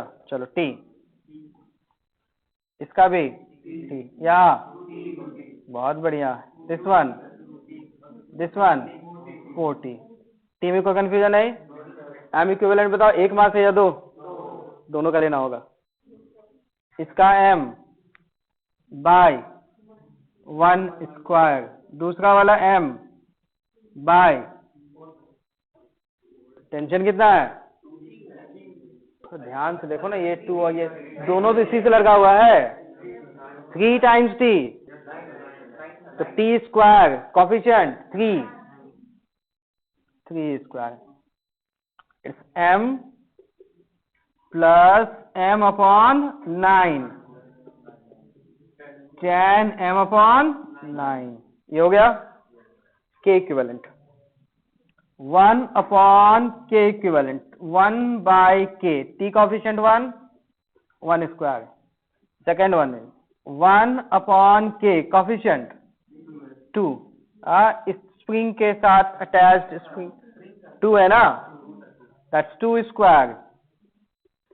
1 upon k coefficient 4, that's 4 square। 16 plus 4 18 plus 1 19, 19 upon k, that means k equivalent is k upon 19। जोड़ो जोड़ो जोड़ो जोड़ो जोड़ो, 16 चाक 20 और 1 21, 21/k। तो यहां से k equivalent k upon 21 time period 2 pi root m equivalent 10m/9 k equivalent k नीचे 21 ऊपर कुछ कैंसिल आउट होगा 3 तो ये हो जाएगा 3 ये हो गया 7 फाइनल आंसर 2 पाई रूट 7 ना 70 m अपॉन 3k। बताइए कोई कंफ्यूजन है मेथड में तो बोलो अभी। ये क्या नहीं समझ में आया, ध्यान से सुनो। ये मास m, फिर से सुनिए, m इक्विवेलेंट के मेथड, मास m, इसके ऊपर रस्सी का टेंशन का वैल्यू t, t का coefficient m by coefficient of t का स्क्वायर, ये समझ में आया। प्लस दूसरा मास m, इसके ऊपर जो रस्सी जुड़ा हुआ है टोटल टेंशन कितना है 3t, तो m कॉफिशिएंट 3t का 3 अपॉन 3 का स्क्वायर, ये समझ में आया। दो मास था दोनों का लिख दिए, इसमें कोई कंफ्यूजन है तो बोलो। तो m प्लस m/9 ऐड करके 10m/9 क्लियर। अब यहाँ 1/k इक्विवेलेंट, 1/k कॉफिशिएंट 1 ऊपर में 1 स्क्वायर, 1/k कॉफिशिएंट 2 ऊपर में 2 स्क्वायर, 1/k कॉफिशिएंट ऊपर में 4 square, 16 plus 4 20 plus 1 21, 21/k 1/k equivalent, ये समझ में आया। तो k इक्विवेलेंट k बाय 21 और time period m equivalent 10m/9 k equivalent k by 21। Simplify करने के बाद आंसर देखो। एक क्वेश्चन डीसी पांडे के सॉल्व एग्जांपल में दिया, ठीक है, उसका सॉल्यूशन बड़ा लंबा चौड़ा है, लेकिन आप लोग एक ही बार में आंसर बताओगे, ठीक है। क्वेश्चन में बताता हूं, 9 नंबर, एक इंक्लाइन बना दिया थीटा, यहां एक स्प्रिंग, एक पुल्ले,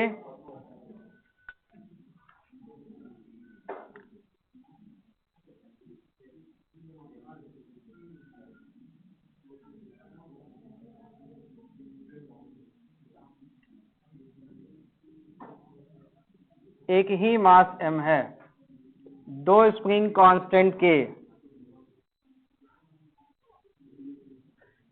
टाइम पीरियड का वैल्यू कैलकुलेट करना है।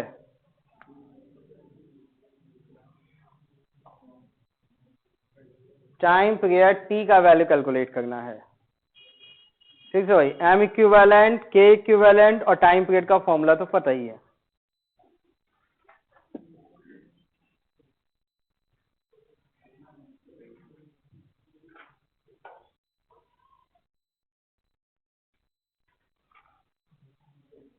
इधर इसको हटा दे।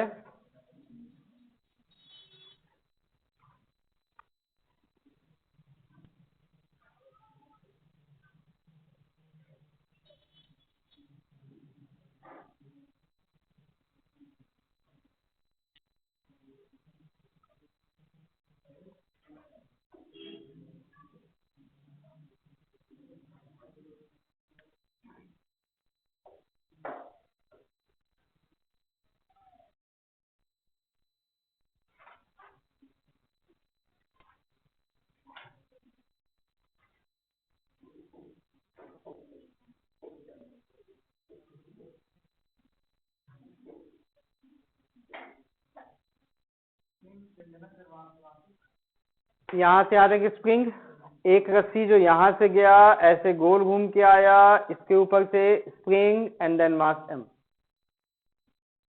ये रस्सी यहां से गया ऐसे इसको गोल चक्कर काटा, यहां आया स्प्रिंग मास m।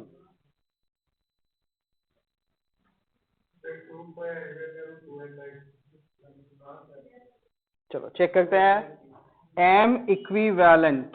तो सबसे पहले टेंशन, तो इस वाले में टी लेते हैं, टी, इस वाले का भी टी, इसका 2t, एम इक्विवेलेंट।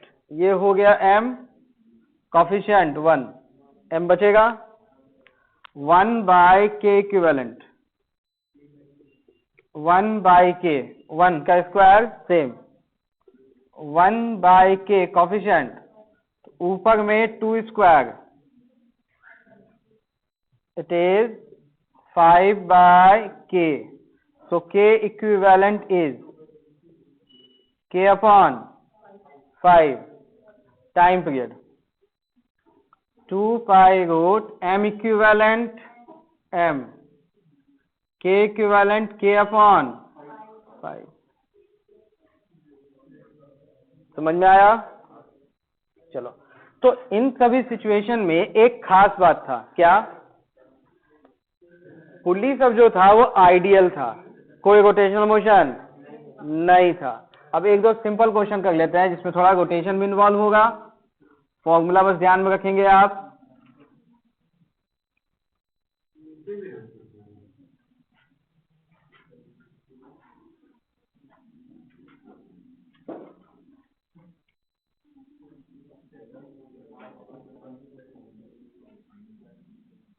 इसका moment of inertia I, mass m, radius r, ठीक है।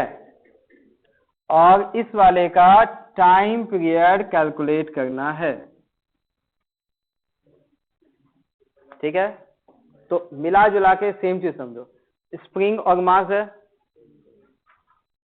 तो टाइम पीरियड का वही formula T pi root M equivalent by, easy हो जाएगा, ठीक, आसान हो जाएगा, आसान हो जाएगा ना, वही फॉर्मूला लगेगा, कुछ नया नहीं। बस ध्यान में ये रखना है कि यहाँ पे एम इक्विवेलेंट का वैल्यू लिखने के टाइम में कुछ चीजों पे ध्यान देना है। जैसे यहाँ एम इक्विवेलेंट लिखेंगे तो बताओ, अगर इस मास को नीचे खींचेंगे, नीचे जा सकता है या नहीं? स्प्रिंग है, जाएगा ना। तो मास ऑसिलेट किया तो मास को लेना है, मास ऑसिलेट नहीं किया तो मास को, सिंपल। तो एम इक्विवेलेंट में ये वाला मास तो आएगा, लेकिन टेंशन भी चाहिए था, तो पहले टी लिखते हैं। तो देखो, इस वाले का नाम टी, इसका नाम भी टी, इसका नाम 2t, तो m का कॉफिशिएंट तो 1 ही है, तो m/1 स्क्वायर, दैट्स 1। चलो, दूसरा, पुल्ली का सेंटर ऊपर नीचे जा सकता है?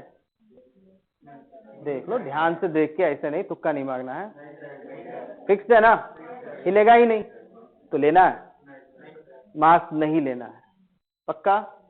रोटेशन होगा या नहीं होगा? ठीक, तो मोमेंट ऑफ इनर्शिया लेना है, moment of inertia I upon, ठीक है, डिस्टेंस का स्क्वायर। कौन सा डिस्टेंस, वही बताते हैं कि यहां से यहां पे 2 पॉइंट को ज्वाइन कर लो, रेडियस मिलेगा।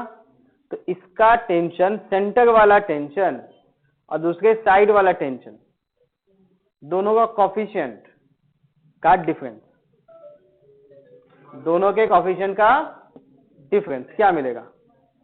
इट्स 2t, इट्स डिफरेंस 1, तो 1 इंटू आर का स्क्वायर, टेंशन के डिफरेंस का square into radius, that's 1 into R square, या -1 का स्क्वायर इंटू आर, वो भी कर सकते हो, ठीक है। अब के इक्विवेलेंट बताओ, के इक्विवेलेंट क्या आएगा? अकेला के आएगा या कुछ और आएगा बताओ? 1/k इक्विवेलेंट इज 1/k, एक ही तो है, तो के इक्विवेलेंट का वैल्यू के, टाइम पीरियड का वैल्यू 2 पाई रूट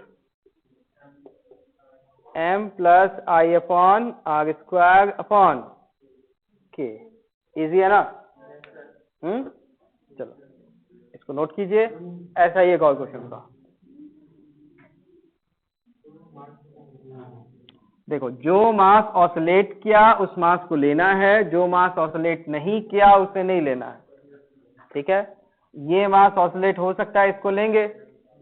ये मास ऑसिलेट नहीं हो सकता, उसको नहीं लेंगे। 11, ये 10 नंबर था ना।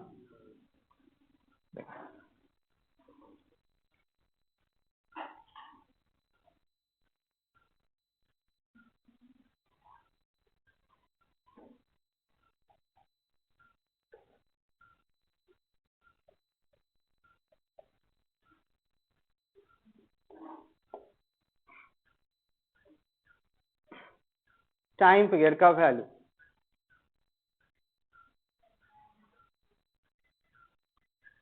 पहला ही था, थोड़ा सा चेंज, एक ही मास हो गया अब। तो पहले आप एम इक्विवेलेंट निकालो, फिर के इक्विवेलेंट। पहला वाला समझ में आया? चलो, इसका कैपिटल है पुली का मास। तो यहां पे सबसे पहले टी से स्टार्ट करते हैं, जो हम लोगों को करना होता है। तो इस वाले का टेंशन टी, इस वाले का टेंशन टी। यहां तो रस्सी नहीं, लेकिन होता तो क्या होता? 2T। रस्सी होता तो बस वो ध्यान रखिएगा। चलो अब बताओ, मास के नाम पे क्या है? ये मास ऊपर नीचे हो सकता है कि नहीं? हो सकता है ना। तो बिल्कुल, तो इसका मास m लेंगे। तो बताओ, इसके सेंटर का टेंशन का कोएफिशिएंट क्या होगा? Divided by 2 square. बहुत बढ़िया। रोटेशन होगा, आई लेंगे, डिवाइडेड बाय दोनों टेंशन का डिफरेंस कितना बताओ? तो 1 इंटू आर, डिस्टेंस तो आगे है, आर स्क्वायर। ठीक है। चलो, उसके बाद के इक्विवेलेंट, कोएफिशिएंट तो 1 ही है। Time period 2 pi root m by K, m/4 plus I upon. अच्छा, इसमें एक छोटा सा चेंज है, ठहर जाओ। ये मास समझ में आ रहा है? हाँ, यहाँ पे एक छोटा सा चीज ध्यान देना, जो छूट गया था बताना। ICOR याद है? Instantaneous centre of rotation. एक ऐसा पॉइंट जिसका वेलोसिटी 0 होता है, जिस पॉइंट पर रोटेट होता है। तो डिस्टेंस का कैलकुलेशन ICOR से करना, डिस्टेंस का कैलकुलेशन ICOR से करना है। तो यहां बताओ, सेंटर पॉइंट तो ये था, इसका वेलोसिटी, तो यहां से दो के बीच का distance r, tension T, coefficient 1, तो 1 इंटू आर का स्क्वायर। अब यहां देखो, ICOR कौन सा है बताओ? ये है या एंड पॉइंट? ये एंड पॉइंट। तो यहां से इस पॉइंट का डिस्टेंस, तो coefficient 1 into 1 square into 2r square, क्या मिलेगा?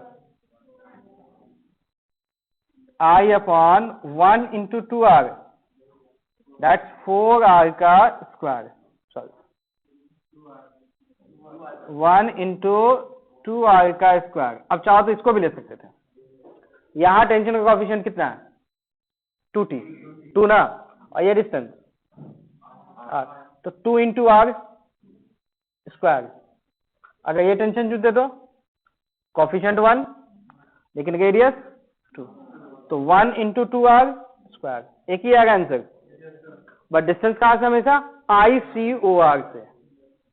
तो यहां बताओ, m/4 plus I upon 4r square divided by K. Simplify करेंगे तो m plus I upon R square upon 4k। इस तरह से हम लोग टाइम पीरियड का वैल्यू निकालेंगे जब रोटेशनल वाला पार्ट इन्वॉल्व होगा। तो मेथड क्लियर? एक बार फिर से देखो करना क्या था। एम इक्विवेलेंट, ऑसिलेट मास करेगा तो मास लेना है, ऑसिलेट नहीं किया तो नहीं लेना है। जैसे यहां देखो, ये मास ऊपर नीचे जा सकता है, इसको लेंगे। इसका सेंटर ऊपर नीचे नहीं जाएगा, इसको नहीं लेंगे, तो एक एम लेना है। ये सेंटर ऊपर नीचे नहीं जाएगा, तो इसके सेंटर के मास को नहीं लेंगे, तो इसका m, t का कोएफिशिएंट 1 का स्क्वायर। ये ऑसिलेट नहीं किया, नहीं लिए। ठीक। रोटेशन में I, moment of inertia, centre के अबाउट, ICOR से इस पॉइंट का डिस्टेंस r है, और t का कोएफिशिएंट 1, तो 1 इंटू r का स्क्वायर ये हो गया आर स्क्वायर, तो एम इक्विवेलेंट आ गया। अब यहाँ देखो एम इक्विवेलेंट सेंटर के ऊपर नीचे हो सकता है, लेंगे तो इसका मास एम, सेंटर पे कोई रस्सी नहीं है, लेकिन रस्सी होता तो टेंशन क्या लेते हैं 2t, 2 टाइम्स, तो m अपॉन 2 का स्क्वायर, ये हो गया। दूसरा रोटेशन होगा तो I लेना है, तो I डिवाइडेड बाय ICR, यहां से इन पॉइंट का डिस्टेंस 2r और टेंशन कोएफिशिएंट 1, तो 1 इंटू 2r टोटल का इसको मास हो गया, और एक ही स्प्रिंग है, टेंशन कोएफिशिएंट 1, तो k इक्विवेलेंट के value 2 pi root m equivalent by k equivalent.